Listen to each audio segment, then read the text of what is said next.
Wake up, everybody! It's World War III! Osaka flu has hit Springfield with over 300 cases now reported. The Simpsons predicted 2026. Not vaguely, not coincidentally. Scene by scene, headline by headline, with a precision that has no comfortable explanation. A cartoon written decades ago described the exact technologies being approved by federal agencies this year. The exact geopolitical warnings being issued this month. And the exact crisis scientists are now measuring inside the human body. 10 predictions. 10 direct hits. And the unsettling part isn't that the show got lucky once or twice. It's that the closer you look at 2026, the more Springfield starts to look less like fiction and more like a blueprint somebody already had. Number 10. AI workforce takeover. Homer is standing at a console he no longer needs to operate. The robots have taken every station. Mr. Burns surveys his gleaming, human-free power plant in Them, Robot, Season 23, Episode 17, wearing the expression of a man who just solved an equation nobody else was brave enough to write. Homer is kept on not because he's useful, but because someone has to take the blame when things break. Then one of the machines turns and delivers the line that no longer reads like a joke. A new IMF report warns that nearly 40% of global employment is exposed to AI. You will train them, and they will replace you. The writers thought they were writing satire. They were writing a business memo. In January 2026, the IMF warned that nearly 40% of jobs worldwide are now exposed to AI-driven change. Not someday. Now. A new IMF report says that nearly 40% of global employment is exposed to AI. The pressure hits hardest at the entry level, where routine tasks are the easiest to automate and young workers have the fewest options. The World Economic Forum says the disruption could push roughly 92 million jobs out by 2030. At the same time, about 39% of the skills workers currently use are expected to change or become obsolete within that same window. The roles most at risk include computer and math positions, office and administrative work, customer service, and data entry tasks. Here's what nobody's talking about. AI isn't replacing entire industries in one dramatic announcement. It's replacing the bottom rungs first. Quietly, entry by entry, until there's nowhere for a new worker to start. Duolingo announced it was going AI first and said it would gradually stop using contractors for work that AI can handle. It then rolled out 148 new language courses built entirely with generative AI, the largest content expansion in its history. In March 2026, Atlassian cut about 1,600 jobs, roughly 10% of its workforce, as it redirected resources toward AI and enterprise sales. Since last November, more than 61,000 jobs worldwide have been cut in layoffs directly tied to AI. That's not a trend. That's a pattern with a direction. Companies are not waiting for a distant robot future. They are using software right now to trim teams and squeeze output from fewer people. You fool. These are robots. You will train them, and they will replace you. The episode's joke aged into a boardroom strategy. Go back to that frame. Homer standing at his useless console, absorbing blame he didn't earn. The writers gave that image to a cartoon in 2012. How many workers in 2026 recognize the uniform? Number 9. Plastic world. Lisa is walking across the surface of what used to be Earth. The ground beneath her feet is not soil, it is not sand, it is layers of compacted plastic. Wrapper on wrapper, bottle on bottle, bag on bag, stretching to the horizon. In Plastic World, Treehouse of Horror 36, Season 37, Episode 3, She's searching for something that should be unremarkable. Real dirt. The kind humans once used to grow food in. She finds the old Quickie Mart sealed under years of waste like a buried city. Then Homer and Marge appear. Not as people who survived, as plastic creatures fused into the debris itself. The show didn't predict a catastrophe. It predicted an accumulation. The OECD says global plastic waste is on track to nearly triple by 2060. Less than 1/5 is expected to be recycled. Roughly half will end up in landfills. The planet is not heading toward a cleanup story. It is heading toward a slow burial. But here's what nobody's talking about. This stopped being only an environmental problem.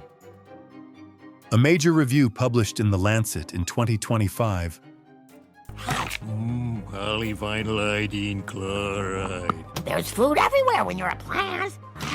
warned that plastics now represent a serious and growing threat to human health, and estimated the health-related economic damage already exceeds $1.5 trillion every year.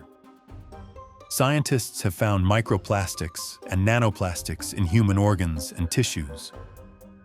A Nature Medicine paper published in 2025 found rising concentrations in the brain and liver and reported that normal brain samples contain 7 to 30 times more of these particles than livers or kidneys from the same subjects. The planet is filling with plastic. So are the people on it. In August 2025, global talks in Geneva to create the first international deal on plastic pollution failed to reach an agreement. The follow-up meeting in February 2026 handled only basic procedural organization. No real negotiations at all.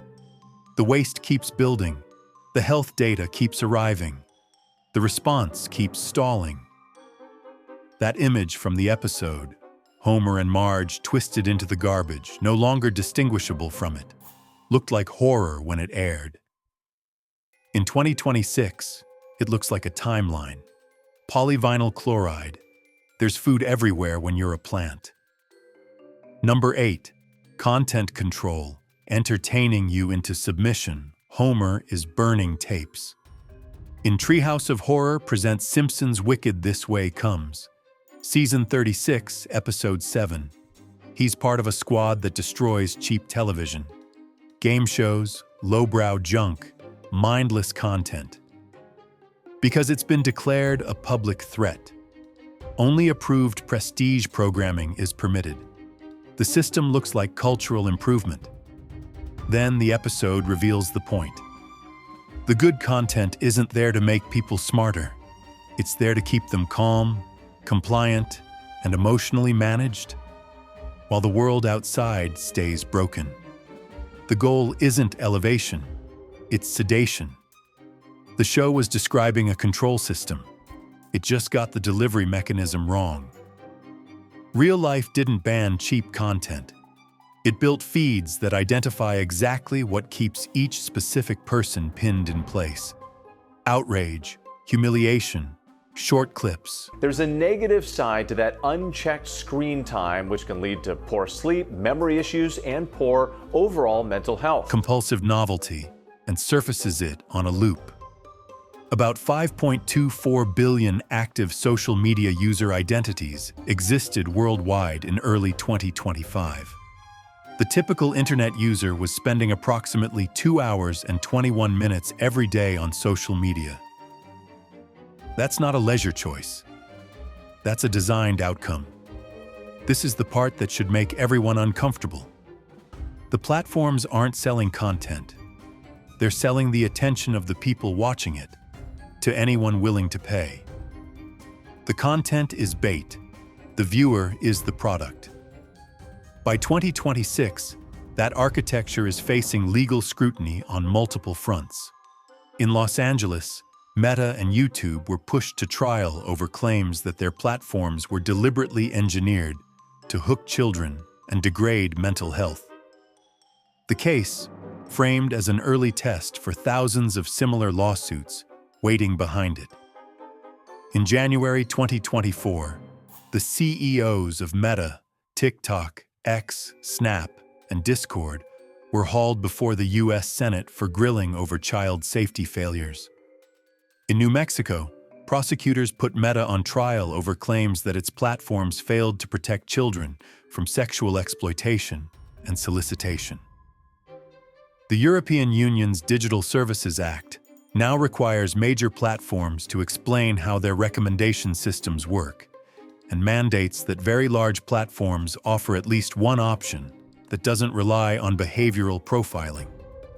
In December 2025, the European Commission fined X $20 million for transparency breaches under that law. Governments are now treating platform design as a public health question. Because the data says it is, there's a negative side to that. Unchecked screen time, which can lead to poor sleep, memory issues, and poor overall mental health. Homer thought he was the hero of that episode. Window of possibility is open for us to extend life to another planet. Burning the bad content, protecting people from harm. The show knew better. He was just another component in the management system. If this is making you uneasy, you're not alone. And what comes next is where it gets genuinely hard to sleep. Hit subscribe so you don't miss the rest. Number 7. Colonizing Mars. Lisa is signing paperwork. Not mission briefings, not scientific protocols, paperwork, the administrative kind.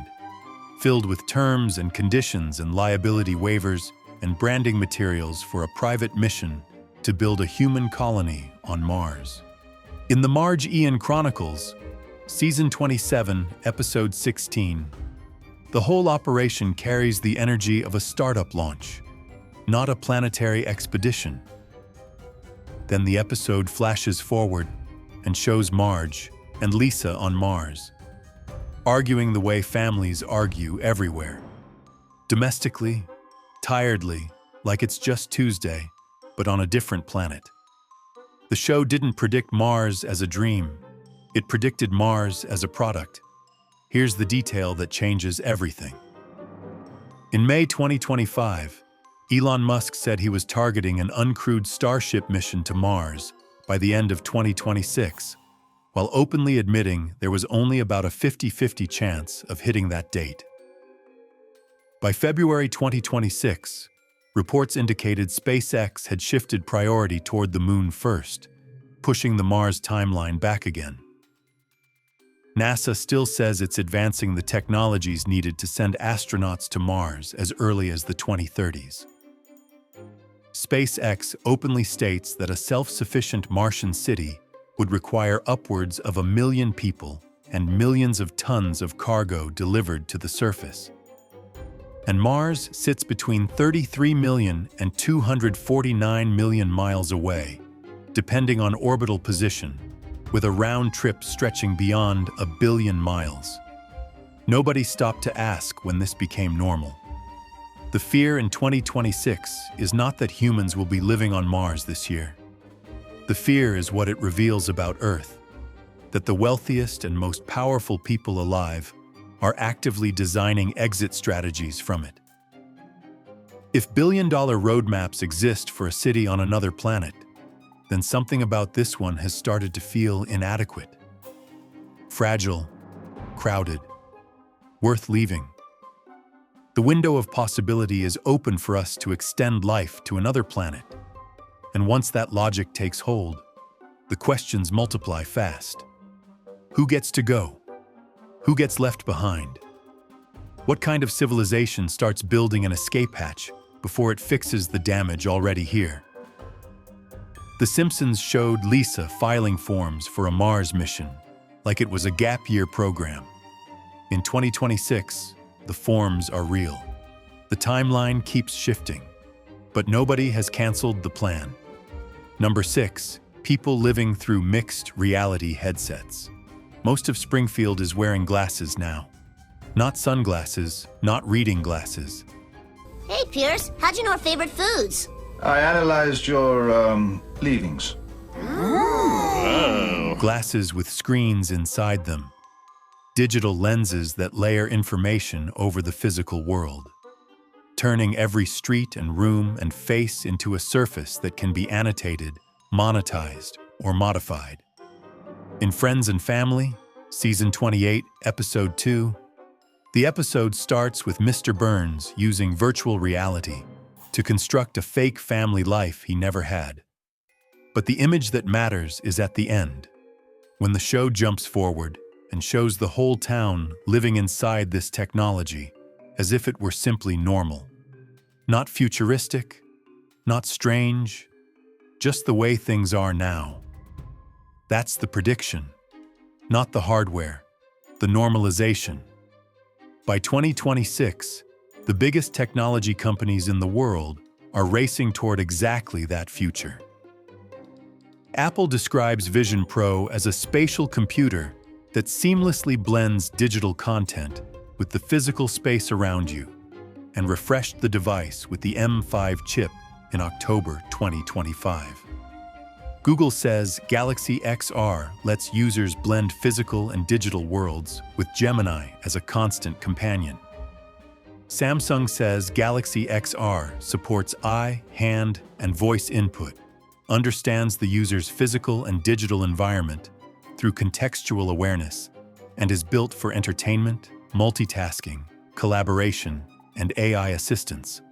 Meta says Orion bridges the physical and virtual worlds. Here's what nobody's talking about. IDC says the entire XR industry is now moving toward a glasses-first approach. It expects mixed reality and virtual reality headsets to recover in 2026 as new devices launch, with XR glasses projected to grow rapidly through the rest of the decade. The hardware is being built. The software is being built. The AI assistants are being built. The path is being laid before most people realize where it leads. A phone is something you can set down. A television stays across the room. But face-worn mixed reality converts your entire field of vision into potential real estate. Ad space, workspace, navigation layer, shopping interface, entertainment surface, AI prompt. Once a company controls the space in front of your eyes, they're no longer competing for your screen time. They are your screen. That image in Springfield, everyone walking around inside their lenses, treating digital overlay as just another feature of Tuesday, looked absurd when it aired. In 2026, the pre-orders are open. Number 5, smart homes becoming predators. The Ultra House 3000 has a charming voice. Pierce Brosnan's voice, to be specific. Smooth, trustworthy, slightly too attentive. We moved the clock forward, the closest it has ever been to midnight. Treehouse of Horror 12. Season 13, Episode 1. The Simpsons family moves into a home that runs itself. Cooking, cleaning, monitoring every room, managing every system, requiring nothing from the people inside it except their presence. Hey, Pierce, how'd you know our favorite foods? I analyzed your leavings. Then the house develops feelings for Marge. Decides Homer is a problem, locks the doors, takes control, tries to kill him calmly, politely, in Pierce Brosnan's voice. The show wasn't predicting a jealous house. It was predicting the moment people hand total domestic control to a system that wasn't built to protect them. That handover is already complete for millions of households. About 45% of U.S. internet households now own at least one smart home device. The average connected household has around 17 internet-linked devices. A modern home is less a private shelter than a network system. Microphones, cameras, sensors, thermostats, locks, appliances, all reporting to cloud infrastructure owned by companies with interests that don't always align with the person sleeping inside. Here's the part that should make everyone uncomfortable. Russia overnight has fired more than 200 drones and dozens of missiles, including an intermediate-range supersonic ballistic missile designed to cause maximum damage. The economics are beginning to make smart home adoption financially compulsory, not just convenient. Insurance providers now offer discounts tied to smart home sensor programs, but some can remove those discounts if the system isn't activated quickly enough. The house is no longer just a place to live. It is a monitored asset, and the terms of that monitoring are written by someone else. The Federal Trade Commission said Ring allowed employees and contractors to access private customer videos and failed to put proper safeguards in place against unauthorized access. The case ended with more than $5.6 million in refunds to consumers. Wise said a 2024 incident led about 13,000 users to briefly see images and video from inside other people's homes.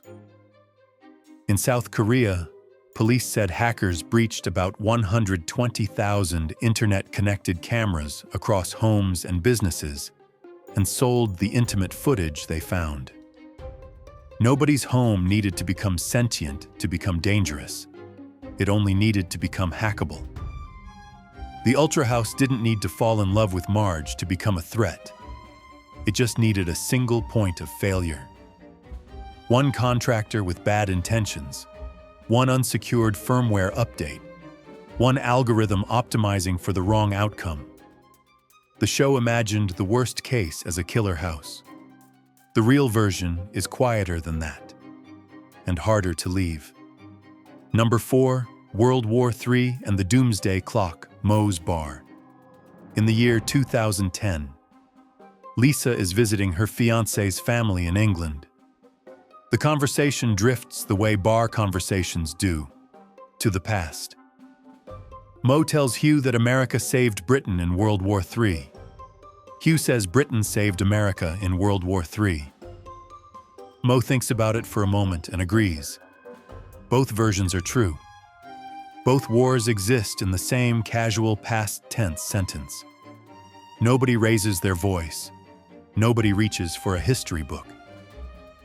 In Lisa's Wedding, Season 6, Episode 19, the Third World War is so thoroughly in the rear view that strangers argue about it over drinks. The show didn't need destruction to make its point. It needed familiarity. On January 27, 2026, the Doomsday Clock was moved to 89 seconds to midnight. The closest it has ever been set in the clock's history. We move the clock forward, the closest it has ever been to midnight. The Doomsday Clock is not a physical timer. It is a warning symbol maintained each year by the Bulletin of the Atomic Scientists. Midnight means global catastrophe caused by human decisions. 89 seconds is not just a record. It is the board saying clearly that they have never seen the stack of risks look like this. The adjustment was not made because of a single conflict. The experts cited simultaneous accumulation, nuclear escalation, collapsing arms control frameworks, biological threat vectors, and the growing danger of artificial intelligence entering military targeting systems faster than any international governance structure can track.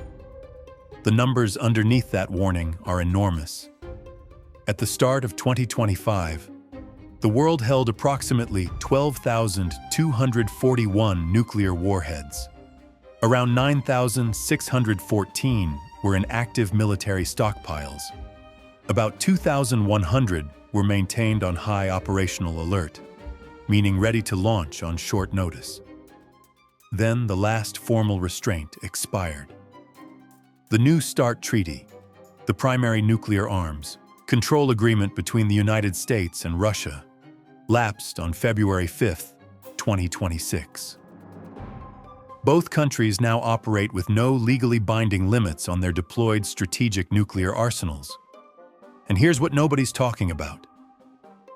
Just days before that expiration, on January 9th, Russia fired a nuclear-capable Oreshnik hypersonic missile into western Ukraine near the Polish border.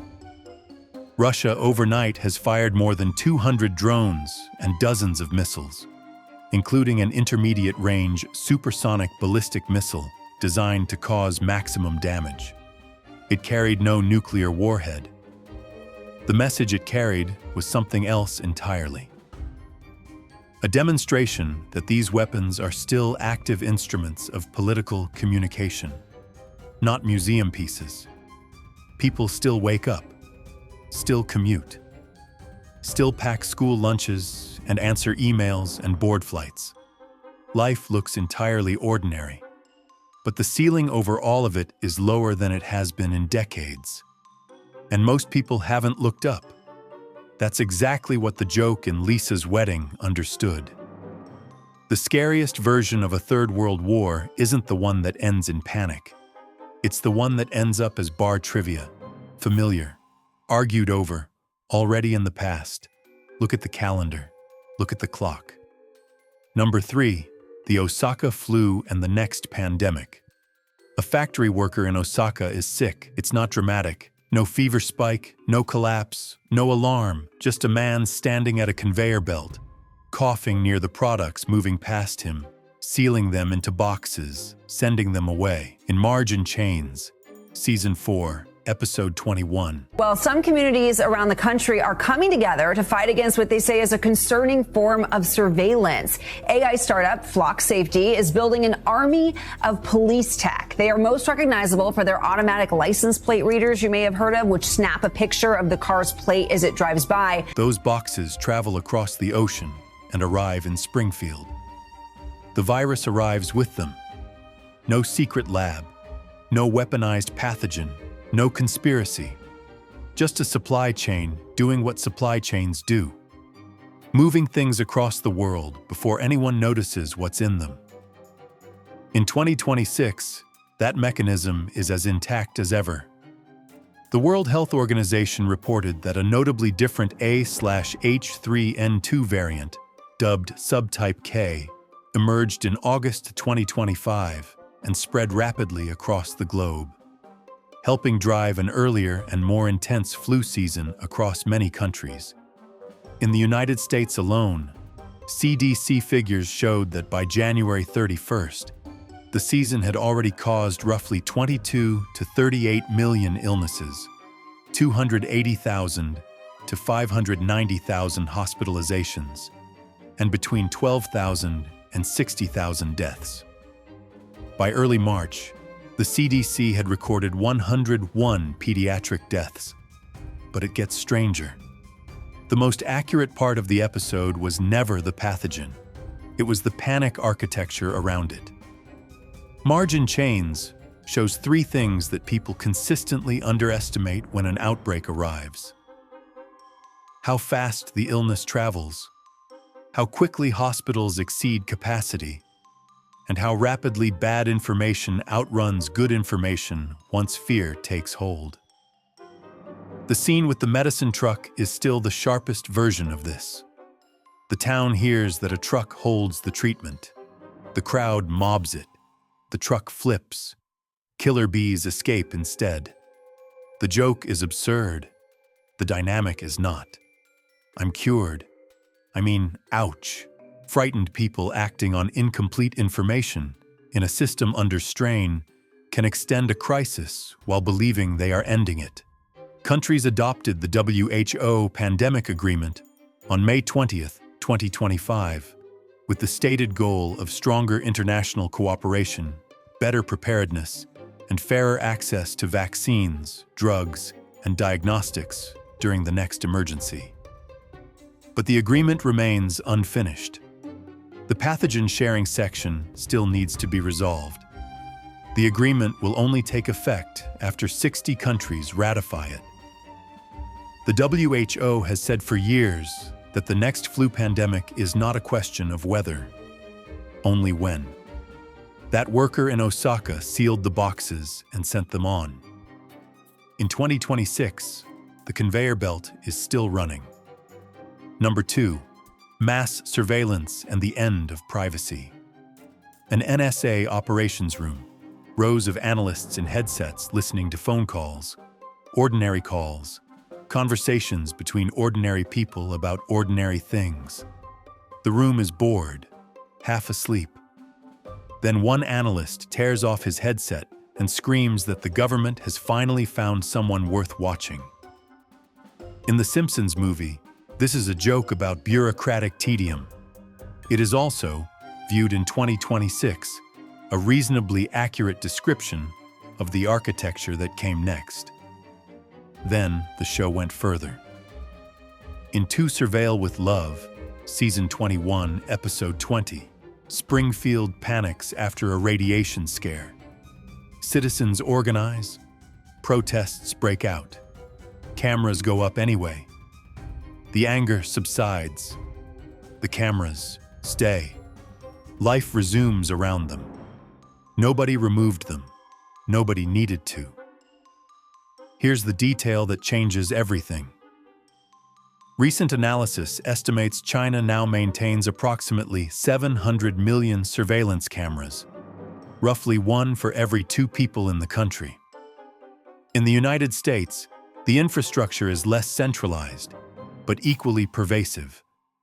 The Associated Press revealed that U.S. Border Patrol has been monitoring millions of drivers through a secretive predictive system built on license plate reader networks, flagging individuals whose travel patterns the software considers suspicious. Flock Safety's license plate camera network has been used to monitor protesters and activists. Court records have revealed database searches connected to abortion-related investigations. In February 2026, reporting showed that police were using school security cameras that record license plates to assist federal immigration enforcement. This is the part that should make everyone uncomfortable. Modern surveillance is not one agent listening to one phone call. It is automated systems, linked databases, cameras, and pattern recognition software that does not simply record your location. It builds a file on where you were, where you are likely going next, and whether the accumulated data fits a profile the system considers worth flagging. The system does not require a warrant to notice you. It requires only that you exist within its field of view. Privacy doesn't end in a dramatic moment. There's no speech, no vote, no single law that draws the line. It disappears incrementally. One camera on one corner, one license plate reader over one road, one interagency data sharing agreement, one algorithm that decides an ordinary Tuesday morning commute looks unusual. People reassure themselves that they have nothing to hide. Some communities around the country are coming together to fight against what they say is a concerning form of surveillance. AI startup Flock Safety is building an army of police tech. They are most recognizable for their automatic license plate readers, you may have heard of, which snap a picture of the car's plate as it drives by. Then they discover the system isn't only looking for crimes. It is cataloging normalcy and measuring every deviation from it. The cameras in Springfield stayed because nobody dismantled them. In 2026, nobody's dismantling them here either. Number 1. Hover cars in Itchy and Scratchy the Movie, Season 4, Episode 6. The show flashes forward to a future Springfield, and hover cars are simply there, in the background, unremarked upon, parked and moving and landing the way ordinary vehicles do in an ordinary world. The show didn't treat them as a revelation. It put them in the wallpaper. Technology so normalized it no longer required comment. The joke, if there was one, was how unremarkable it looked. In December 2025, the U.S. Department of Transportation released its Advanced Air Mobility National Strategy, stating explicitly that these new aircraft could redefine how people travel and how communities connect. Then, on March 9, 2026, the Department of Transportation and the FAA announced 8 selections under the eVTOL Integration Pilot Program. Real-world operational testing of next-generation aircraft across the United States. That's not a concept paper. That's a program. On March 11, 2026, Joby Aviation announced it had begun flight testing its first aircraft built to FAA certification standards. The company said FAA pilots are expected to begin official test flights later this year. The FAA already has a regulatory pathway for powered lift commercial operations.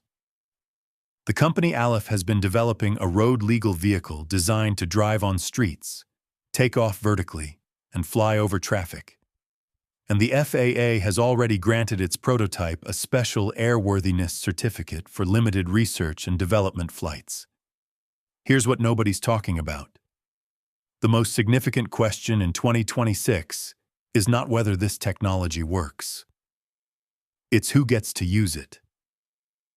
If low-altitude airspace becomes a commercial transport layer, with noise regulations and landing infrastructure and traffic management systems, the question of access determines everything. Whether it becomes a shared urban utility or a private sky lane for people who can afford the fare will define what kind of cities exist in 30 years. But there's a deeper unsettlement underneath the logistics. A group of comedy writers in the early 1990s was trying to picture a far-off future, and they chose hover cars as the thing so normal it didn't need explaining. They put it in the background, a texture, wallpaper. They weren't predicting anything, they were just filling a frame. In March 2026, federal agencies are approving the test flights. The scariest thing about The Simpsons isn't that it predicted the future, it's that it imagined the future as ordinary. And ordinary is exactly what it's becoming. The writers put hover cars in the background because that's where unremarkable things live. In 2026, the background is catching up, and the question isn't what they got right. The question is what else they drew in the background that nobody's looked at closely yet. Thanks for watching. When the show first aired those episodes, nobody called it prophecy. They called it comedy. But somewhere between the joke and the headline, the distance closed. Check out the videos on screen for more stories where the line between fiction and fact turned out to be thinner than anyone expected.